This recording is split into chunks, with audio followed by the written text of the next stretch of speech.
at ang ating mga miyembro ng faculty, members of the administration, and lalo-lalo sa lahat, ang ating mga estudyante na nandito ngayong araw. Magandang hapon sa inyo lahat. Ang kagaya ng nabanggit, kung sa nagpakilala sa akin, ako ay chairman ng Committee on Local Government at saka chairman din ng Committee on Public Works. Kaya sa trabaho ko bilang chairman ng Committee on Local Government, madalas ang aking pagpunta, dahil local government nga, kaya pinupuntahan ko ang mga local government officials para magtanong kung paano na ang mga nagiging patakbo sa kanila, paano na ang mga problema, anong mga hinaharap nila na pangangailangan, ano yung mga dapat maitulong ng gobyerno sa iba't ibang mga lungsod, iba't ibang probinsya, iba't ibang mga bayan. Sa trabaho ko rin bilang public works, siyempre pinupuntahan ko yung mga proyekto ng public works at makita kung talaga ba yung mga rinireport sa amin na natatapos mga accomplishment ay talagang nakikita at talagang natapos na at maganda ang naging trabaho. Ngunit sa pag-iikot ito, I always try to find an opportunity like this to talk to the young people in the community where I am visiting. Why do I do that? Again, as it was mentioned in the introduction, I was the author of the law that created the Philippine Youth Commission na ngayon ay National Youth Commission. I authored that bill because it was very important to me. Sa aking pananaw, napakahalaga ng ginagampanan ng ating mga kabataan at sa ating lipunan. Dahil napaka-importante para sa akin ang tinatawag namin youth movement. Bakit nagiging importante sa atin yan? Nagiging importante ang youth movement dahil sa maraming dahilan. Sa una-una, dito sa Pilipinas, tayo sa Pilipinas ay isa sa pinakabatang bansa sa buong mundo. We are one of the youngest populace. Kung titignan ninyo ang average age ng Pilipino at kumpara mo sa mga ibang bansa, tayo talaga ang pinakamalaking grupo, pinakamalaking sektor sa ating lipunan ay ang kabataan. And we are, as I said, we are a very young country, and we are, I believe, lucky to have that kind of new blood and new energy na dadalhin ng ating mga kabataan sa pagkatapos ng eskwelahan na para tulungan ang pagpaganda at pagpasigla ng ating bansa, ang progreso ng ating society. Ngayon, and so that is why I always talk about the youth movement. So first of all, we are a very young country. And the biggest sector is the youth. We cannot call ourselves a democratic country if the youth does not have a voice in government. That the youth does not have a representative in government. Dahil nga naman, paano natin sasabihin yung demokrasya ito, yung pinakamalaki at sa palagay ko isa sa pinakamahalaga na sektor ay hindi nakakapagsalita, ay hindi naririnig, hindi natutugunan ang mga problema. So that is why it is important for me that the youth movement is strong, vibrant, is strong and is vibrant and active in the affairs not only of the local communities but also at the national level. And bakit sa palagay ko importante na may boses ang kabataan sa pamahalaan? Dahil ang mga issue ng mga kabataan ay issue ng kabataan lamang na hindi naman naiisip at hindi nararamdaman ng mga nakakatanda. There are issues that are specific to young people. There are issues that are specific to students. And unless young people, unless our youth has a voice in and outside of government, to be able to communicate those issues, those difficulties, those challenges that our young people face, then there is no way. Hindi natin maaasahan, paano naman natin maaasahan, ang pamahalaan ay may gagawing mga hakbang para tulungan at bigyan ng solusyon ang mga hinaharap na problema ng ating mga kabataan. Pangatlo, ay kami mga nakaupo ngayon dito, nakaupo kami sa mga posisyon, mga elected official, mga appointed official, official na miyembro ng pamahalaan, ay hindi naman kami nandito at uupo rito sa mga posisyon na ito. Forever na kami ang senador, forever na kami ang congressman. Darating ang panahon na magiging kami matatapos na, mag-retire na kami, at meron siguro dapat may kapalit. Dahil kailangan na yung kapalit ay pag dumating ang araw na kayo na ang mga nakaupo sa mga malalaki sa matataas na posisyon. Kayo na ang nagdidesisyon sa mga importanteng issue ng pamahalaan, ay dapat pagdating ng araw na yun, kayo ay handa na. Kayo'y nalalaman na ninyo kung paano ang patakbo ng pamahalaan. Alam na ninyo kung paano ang paraan para ayusin ang problema. Kapag meron kayong gustong baguhin, paano ninyo gagawin? Dapat meron na kayong counting training. Pagka gano'n ay madala na kayo at kami naman ay magpapahinga na at manunod na lang kami sa inyo sa mga magagandang trabaho na gagawin ninyo. Hindi lamang sa pamahalaan, kung hindi kahit sa private sector, pero pangpatulong sa ating sa progreso ng ating bansa. And that's why, nagkataon na napunta sa committee ko ang issue tungkol sa Sangguniang Kabataan, yung SK. At marami tayong naririnig nung nakaraang taon dapat magkaroon ng eleksyon para sa SK. Ang dami nating naririnig, huwag na natin gawin yan. At wala namang nagagawa ang SK. Huwag na natin pansinin yan. I-abolish na lang natin yung SK at gamitin na lang natin yung pondo para sa ibang bagay. At ang sinasabi, wala namang nagagawa yung SK dahil hindi naman sila pwede dahil nasa eskwelahan pa sila. Wala silang nagiging bugat na lang ng korupsyon yan dahil tinuturuan ng mga mas matanda ng kung paano gumawa ng kalukuhan sa gobyerno. Mga ganun klaseng bagay ang ating naririnig. Pinakinggan natin ito. At masasabi naman natin na kahit paano, yung kanilang mga pagbabatikos, yung kanilang mga pag-criticize, kung minsan may sinabi rin at may katotohanan din. Kaya naman huwag natin basta sasabihin, you're wrong, we don't listen to you, we will just continue the way we are. Pakinig tayo at parang baguhin natin yung sistema ng SK kung talaga may problema. Kaya tinignan namin na mabuti ito, pinuspon namin ng halalan. Pinuspon namin ang halalan na sa kasalukuyan, ang halalan ng SK, which was supposed to be last year, ay pinuspon namin for October of 2016. At bakit namin ginawa yun? Ginawa namin yun dahil sinabi namin, bigyan natin ang mga sarili natin, tayo mga senador, tayo mga congressman, bigyan natin tayo ng sarili natin ng pagkakataon na pag-aralan ng mabuti ang problema at bigyan natin ng solusyon itong mga sinasabi. At kung may nakikita tayo na may napapatunayan naman na talagang pagkukulang sa sistema, may kahinaan o may pagkakamali, paano natin aayusin? Yun ang aming ginawa for the last year or so. At sa aming pag-aaral tungkol dito, ay marami kaming nakita at marami kaming nakausap at marami kaming pinuntahan at nagtanong kami sa aming mga kabataan kung ano ang dapat pagbabago. So, ngayon, sa Senado, natapos namin ang version namin, natapos na namin ang aming pag-aaral, pagsusulat ng bagong batas. At siguro, ang pinakamaganda na magagawa ko sa kasama kayo ngayong hapon na ito, ay ipapaliwanag ko ng konti kung ano yung mga pagbabago na gusto namin makita at ilinagay namin sa SK Reform Bill. Yun ang tawag ng sa batas, SK Reform Bill. Dahil binabago natin yung SK.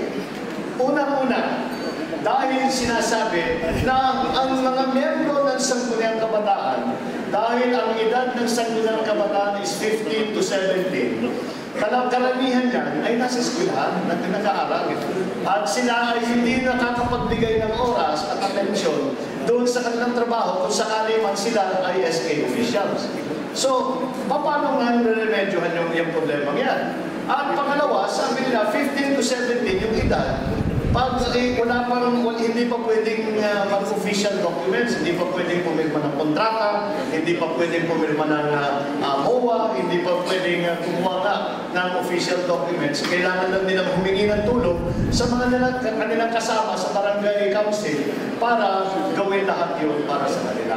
Ika namin, dapat naman, mabigyan ng pagkakataon ng ating mga opisyal na sila yung mga inisyatibo nila, sila ang naglalakad, sila ang nagbubuo, at pagka natapos, sa kanila naman natin kinikilala kung ano ang kanilang nagawa at anong kabubuti ang kanilang ginagawa.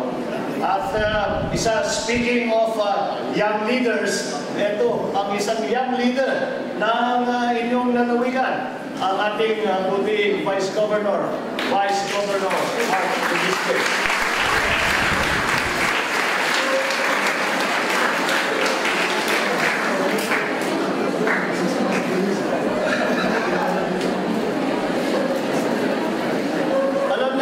Alam nyo, si Vice Governor, ang Vice Governor ninyo, para kung kinakapatid yan.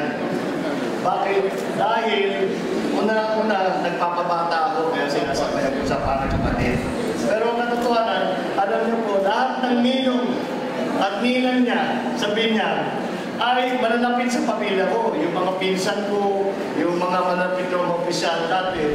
Kaya hindi pa bagong binyag pa lang ang inyong Vice Governor ay nakatingin na sa amin. Kaya sinasabi ko parang kong kinakapatid. Kaya naman pinagmamalaki ko rin na nung naging Vice Governor na siya at siya'y nanungkulan bilang public official, ay pinagmamalaki naman namin ng aking kinakapatid ay napakaganda ang naging performance at napakabuti ang at malaking tulong ang ibinigay sa kanyang mga constituent dito sa lalawigan ng Batangas. So congratulations once again sa ating mga Vice Governor. Kapag tayo din sa usapan ng SK, ay sinasabi nga doon sa 15 to 17 years old, maraming problema at kailangan natin baguhin yung age range dahil hindi nakakapagtrabaho ng mabuti. Ang ginawa namin ay ang unang proposal, sabi namin kailangan lakihan natin yung age range, huwag lang 15 hanggang 17. Kasi naman 18 years old, sayang naman, sabi namin pagka nakaupo na, mga galing naman na SK, na habang tumatagal doon, gumagaling. Tapos sasabihin natin, natuto na, marami nang alam, marami nang naranasan, marami nang nagawa. Sasabihin, 18 years old ka na, hindi ka na pwede. Sayang naman yung talino nila. Sayang naman yung sipag at yung galing nila na dapat makita naman natin, tuluyan natin na bigyan ng pagkakataon na makapagsilbi. At kaya naman sayang yung... At sinasabi rin namin, maraming mga talagang tapat na tumutulong sa SK, tumutulong sa youth movement, ay lampas na sa edad. Kaya pinag-aralan namin, tumingin kami sa mga iba't ibang bansa, tinitingnan namin kung ano yung kanilang age range. At sa ibang bansa, 15, 7,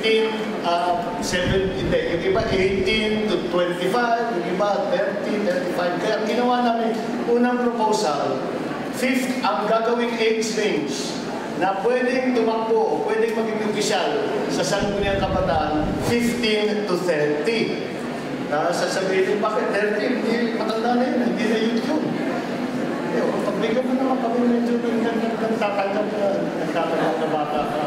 Pero hindi, ibig sabihin, naggaling yun dahil pag-aaral nga namin sa mga iba't ibang bansa, 15, sa United Nations, halimbawa, 15 to 30. Yung ibang ahensya sa United Nations, 35 pa nga eh. Yung sa mga ASEAN, karamihan 30. So ginawa namin 15 anyos hanggang 30 anyos. Pero dun sa usapan namin sa Senado, pinantan, sabi, ang congressman 25. So baka masyadong mataas na yung 30. So pinalitan namin, ngayon ang lumabas 15 to 25. So yun ang bagong age range na ginawa namin para sa SK. Pangalawa, ang isa pang problema na lagi natin naririnig ay walang masyadong magawa ang SK. wala silang nagagawa dahil wala silang pondong magamit. Dahil kahit na may share sila sa barangay funds, eh kukunti na lang umaabot sa kanila. Kaya yung ating mga SK official ay kadalasan ang kanilang ginagawa, imbis na gumagawa ng proyekto o nag-implementa ng programa, sila'y naghahanap ng pondo, nagpa-fundraising. So, kaya para matanggal yun, ginawa namin, naglagay kami ng malaking pondo para sa ating mga SK. Kung meron man silang proyekto, kung meron man silang programa, sisimulan namin sa 50 million pesos fund na bawat taon ay dadagdagan natin.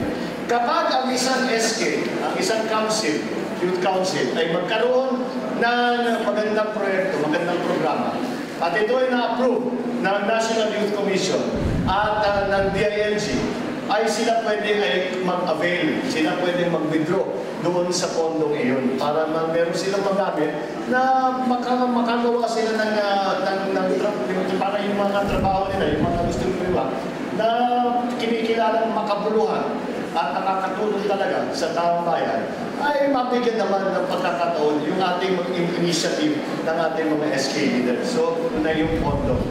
Pangatlo, ini-organize namin yung SK. Kaya dahil sinabi namin, dapat lahat ng tumutulong sa SK ay dapat makilala at dapat natin kilalanin at bigyan natin ng pansin para naman pagtuloy-tuloy ang kanilang pagtulong. Kaya ang ginawa namin ay mag-organize kami sa bawat, at every level of local government, maglalagay kami ng tinatawag na Youth Development Council. So meron sa bayan, Municipal Youth Development Council, sa City Youth Development, sa probinsya meron.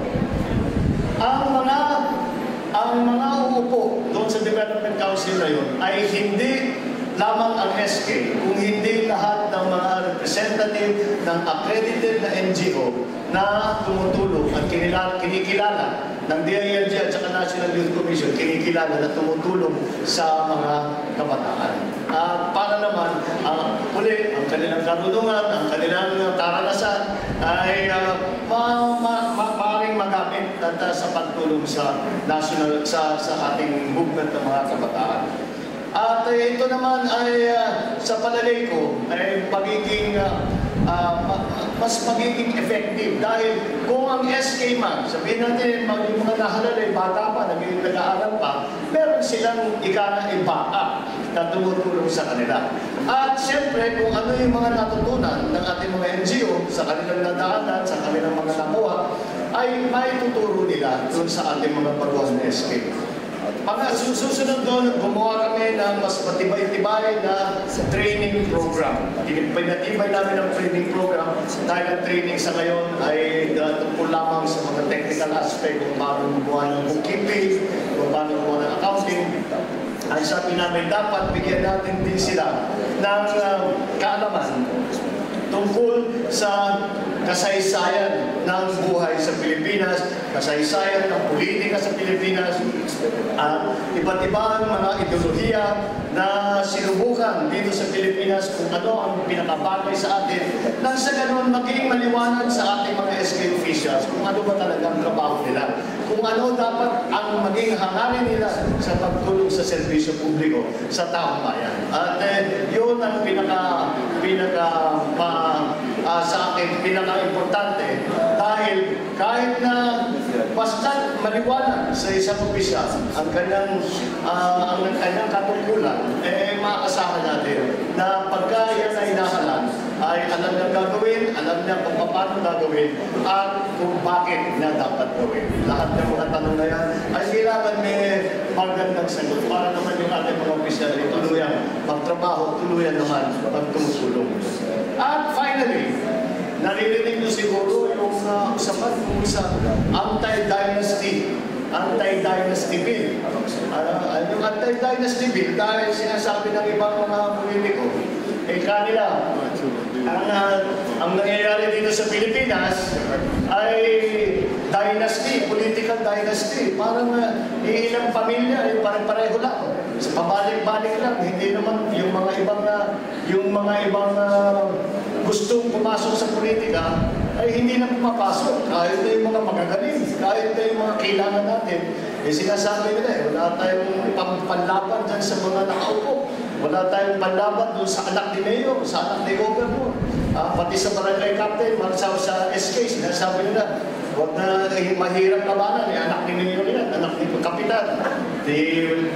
Marami tayong namimiss na magagaling na hindi pumapasok sa politika. Yun ang sinasabi sa anti-dynasty na dapat bigyan ng pagkakataon lahat ng iba't ibang kahit na hindi galing sa isang sikat o mayaman o kilalang pamilya ay may pagkakataon at may chance na manalo bilang kandidato. Kaya ang ginawa namin siguro kahit na hindi mapasa-pasa ngayon sa House of Representatives, dahil sa House of Representatives, palagay ko kung titignan ninyo yung pangalan ng naging miyembro ng House of Representatives sa nakaraang 20, 30, 40 taon, marami siguro kung makikita na pare-parehong pangalan. Kaya napakahirap na sa paipasa yung anti-dynasty bill dahil marami sa kanila, pagka naging batas yan, ay hindi na makakatakbo.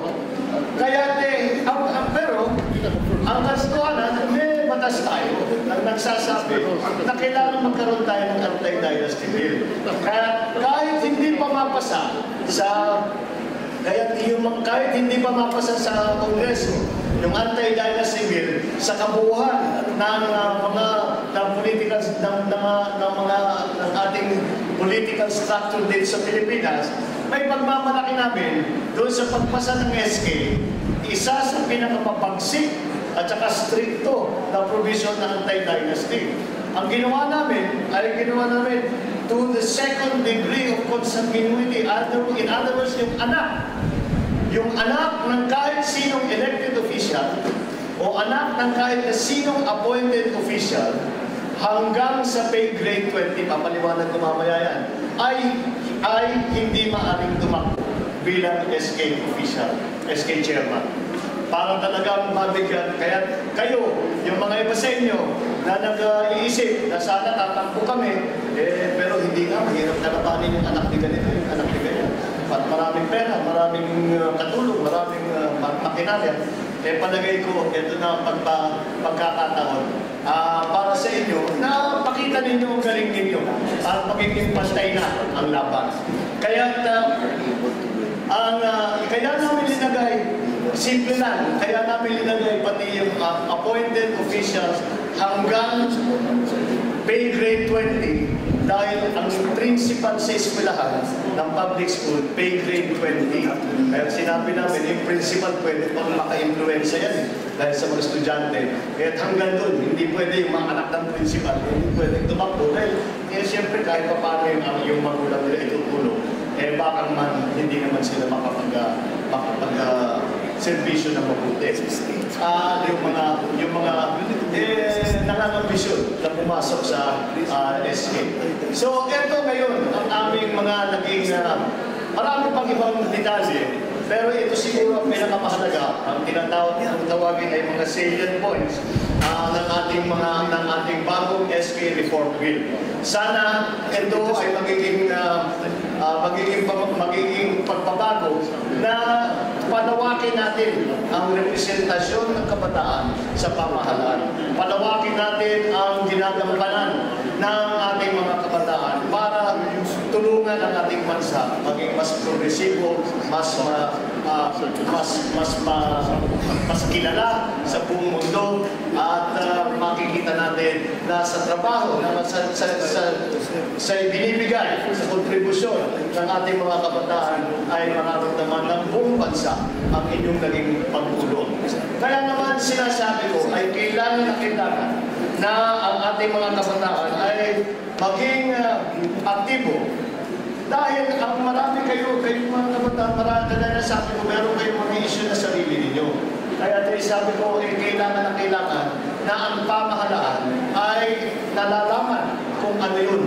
At lahat ng mga issue na ito, minsan, kaya lagi namin sinasama ang kabataan. Pagka merong pagkakataon, ay lagi natin sinasama ang kabataan. Kaya naman, hanggang dito, sa issue na hinahawakan ko rin ngayon, hindi ko alam, siguro nabalitaan na rin, ay meron kami pinag-aaralan na tinatawag na Bangsamoro Basic Law. Ano yung Bangsamoro Basic Law? Ito yung batas na magtatayo ng pamahalaan sa Muslim Mindanao. Kaya dumako naman tayo dito sa issue ng Bangsamoro Basic Law. Una-una, ang una nyo sigurado itatanong, may kaugnayan ba ang BBL sa buhay ng mga taga-Batangas, sa mga Batanggenyo? Eh, palagay ko, mayroong malaki. Marami at malalim ang kaugnayan ng BBL kahit na dito sa ating mga tiga-Luzon. Kaya may mga nagsasabi na ang BBL ay bubuo ng hiwalay na gobyernong Bangsamoro sa Mindanao at siya magdudulot ng pagkawatak-watak ng Pilipinas. Lumabas din sa mga hearing namin sa Senado na labag sa saligang batas ang maraming provision ng BBL. We will not allow this unconstitutional spectacle and crisis in our sovereignty to happen. Even if you, Batanggenyos, are all the way up here in Calabarzon, in Batangas, as loyal and patriotic Filipinos who have pledged allegiance to the Republic of the Philippines and to our flag, you, I am sure, want our Constitution to be upheld and respected. You, I am sure, want our country to remain intact, solid, united, notwithstanding our ethnic and cultural differences. And as you can be assured, my service and my duty, as I see it in the Senate, is not to allow this dreadful crisis to happen. With the loyal and patriotic Filipinos on my side, and with you, the youth, as hopefully my cheerleaders, we can resist the forces, both visible and invisible, and stay in their hand from imposing this strange blueprint for our nation and our government setup, which proves to be repugnant to the spirit and intent of our Constitution. Ito po ang aming kontribusyon sa paghahanap ng magandang lunas para sa ating mga problema ukol sa kapayapaan at pag-unlad ng Muslim Mindanao. Sana po tayo ay magtagumpay. Ang tagumpay po na ito ay tagumpay ng ating buong bansang Pilipinas. Hindi lamang ng isang senador, hindi lamang ng Muslim Mindanao, kung hindi ang buong Pilipinas. At yan ang aming pinag-aaralan dahil ano ang ginagawa ng Bangsamoro government at Bangsamoro Basic Law? Sinasabi, kinikilala dahil may gera, nagkakagera, nagkakalabanan. Ang pinakamalupit at pinakamahirap para sa isang public servant ay makita ang kapwa Pilipino ng papatayan. At tayo naglilibing magkapila, Pilipino naman pareho. Paano naman kailangan natin gawa ng paraan? Kailangan natin hanapan ng solusyon. Itong ganitong sitwasyon na ito. Ang paraan na paano gagawin yan ay mag-usap sa mga lumalaban na puwersa. At isang kabila ay gobyerno at yung isang kabila sa ngayon ay yung Moro Islamic Liberation Front o MILF. Kaya ito ang ginawa ay kinikilala ng gobyerno na ang Moro, ang mga Muslim sa Pilipinas, yung iba sa kanila, ayaw nga nila matawag ng Moro. Kaya tayo nagkagulo-gulo, pati din sa Bangsamoro Basic Law. Pero ang mga Muslim sa Pilipinas, ay tanggap naman natin lahat na naiwanan. At hindi kasi kagaya siguro ng mga kabataan, ay hindi malakas ang boses nila sa pamahalaan. They are underrepresented and they are underdeveloped. And sa kailangan para talagang magbigay tayo ng solusyon sa kwestiyon ng kapayapaan, ay dapat talagang tingnan natin at sagutin natin yung mga kakulangan na yan. At on the subject of underrepresentation, bigyan natin sila ng pagkakataon na sila ang mag-aaral, sila magsabi kung ano ang palagay nila ang pinakamagandang patakbo para doon sa kanilang lugar. Kung ano ang kanilang pangangailangan, sila din ang magbibigay ng solusyon. So that is why the principle of autonomy na binibigyan nga sila, pinapabayaan sila mag-desisyon sa mga iba't ibang bagay. Ngunit, tungkol pa rito, binibigyan din namin sila ng financial support para na, kasi sinasabi na iwanan sila at kailangan naman makahabol sila sa buong bansa. Kaya kaya usapan sa gitna ng MILF at saka ng national government. Ang naging bunga nito ay yung framework agreement on Bangsamoro, parang peace agreement, at saka ang naging dahil nga naman doon, nagkaroon ng Bangsamoro Basic Law, kung saan idinidetalye yung mga sistema na dapat natin ilalagay sa Basti Mindanao para nga mabigyan sila ng kanilang autonomiya, para mabigyan sila ng pagkakataon to have self-governance. So these are the issues that we are facing. Yun lamang, kaya naging nagka-problema ay ilang bagay. Unang-una, nung unang binigay ng palasyo ang draft BBL sa Kongreso, kagad marami sa amin, at hindi lang sa mga kongresista, hindi lang mga senador, kung hindi yung ating mga magagaling na abogado, mga constitutionalists, ay nasilip nila sa amin na marami itong labag sa saligang batas. Na kung ating gagawin, kung talagang natin itutuloy ito, kailangan natin palitan ng konstitusyon. At hindi naman pumapayag ang gobyerno, sinasabi nila, ayaw namin ng constitutional amendments. Kanamin, kung gano'n, ay hindi natin may papasa ito. Kung pangyayari lamang, i-question sa Supreme Court at ito mababasura. Kaya, ang ginagawa namin sa ngayon ay inaayos lahat itong unconstitutional provisions para naman masabi hindi lamang sa batas. Pangalawa, yung kung ano ang magiging sistema ng gobyerno, kung sila ba ay mas mataas sa local government o kung sila ay pantay sa national government, ay yung mga issue na yan ay aming pinag-aaralan at pinapalitan kung sa aming palagay ay kailangan pang baguhin. Bakit kailangan ng isang Batanggenyo maunawaan kung anong nangyayari sa Lanao del Norte, sa Maguindanao? Bakit? Anong kinalaman sa buhay ng Ilocano, mga Tagalog, ng mga Bicolano dito sa mga nangyayari sa Muslim Mindanao? Dahil sa ating pagtutulong sa Bangsamoro government, ang Bangsamoro government ay bibigyan ng kalaking pondo, kada taon 75 billion. Higit kumulang, 70, 73, 75 billion. Ngayon, ang sistema na kanilang hinihingi sa atin ay lahat ng buwis na kinukulikta sa Bangsamoro government, imbes na makipaghatian sa national government, kanila lahat. Kasi sa local government, ang buwis na kinukulikta ng local government ay hinahati. 40% pupunta sa local government, 60% pupunta sa national government. Sa Bangsamoro government, iba. Lahat doon may iwan. Kaya kung meron tayong kontribusyon sa national government na 75 billion, nanggagaling yun sa mga naipon at yung kulikta ng buwis, hindi sa Bangsamoro, kung hindi dito sa Batangas, doon sa Cavite, hanggang sa Bicol, hanggang lahat ng perang ibibigay sa Bangsamoro galing sa labas ng Bangsamoro. Ngayon, hindi tayo tumututol dyan. Hindi tayo tumututol dyan dahil tanggap natin ang sinasabi ng ating mga kapatid na Muslim na sa napakaraming taon, hindi sila masyadong pinapansin ng Maynila. Hindi sila binibigyan ng pagkakataon na maging progresibo. Una-una, may gera. Ay mahirap talaga magtayo ng negosyo kapag may gera. At walang gustong pumasok. Pero ngayon, na pagbababa ng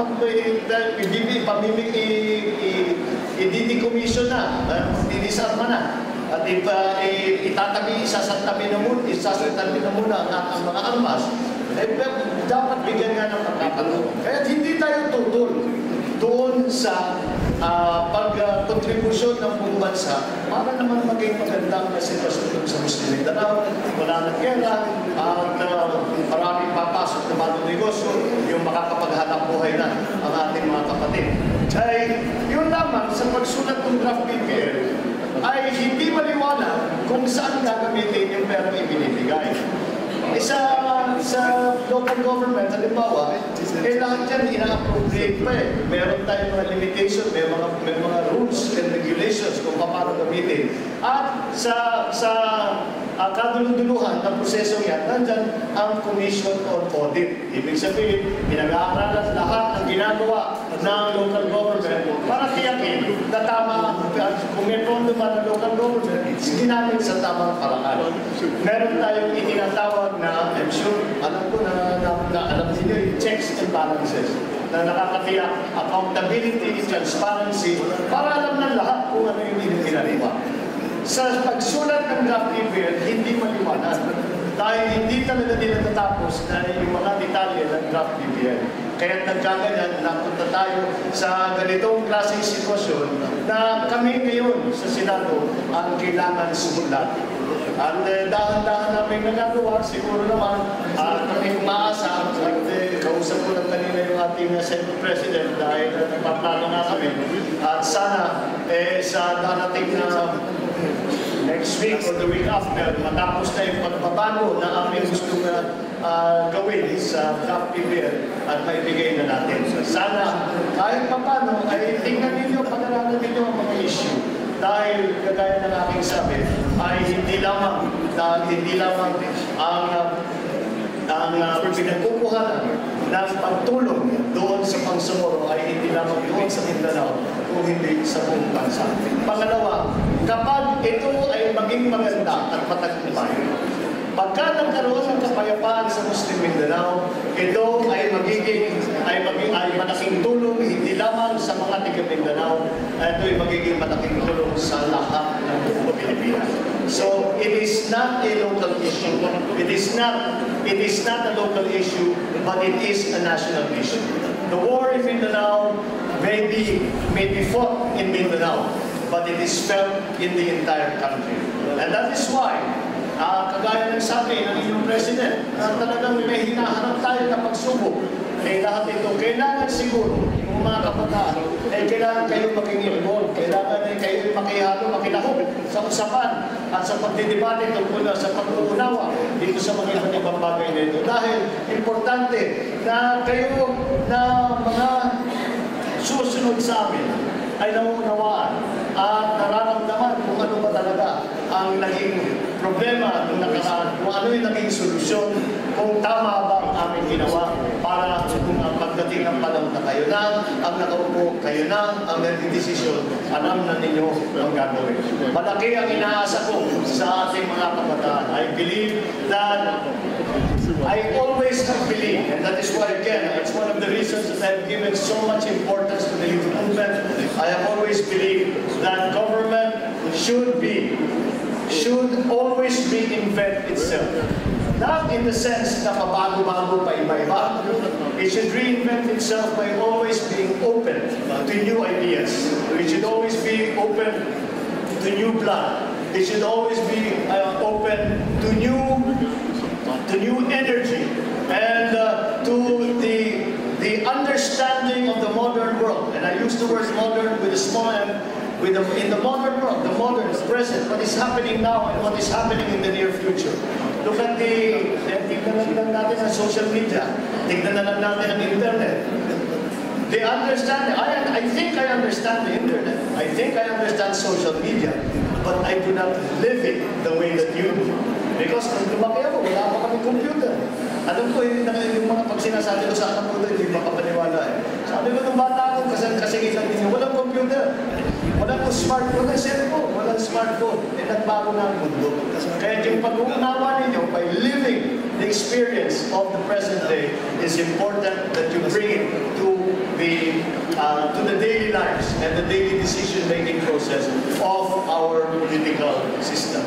That is why the youth is very important. Nung nakaraan, merong isang organisasyon para sa kabataan ang tinatawag na Kabataang Barangay. Diyan nagaling yung SK. Ang SK, that is the precursor of the SK.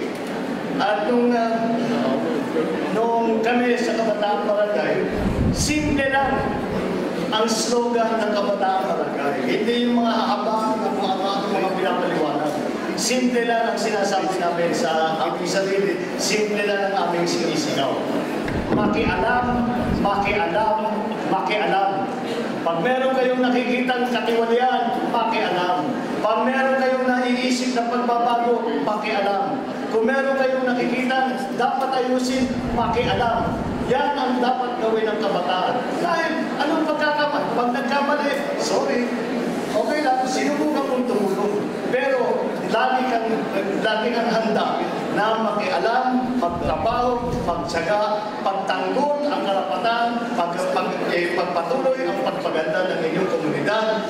Yan ang dapat na maging role, yan ang dapat kampanan ng ating mga kabataan. Kaya kahit magalit na sa inyo yung mga matatanda, sundan ninyo yung slogan namin noon, makialam, makialam, makialam.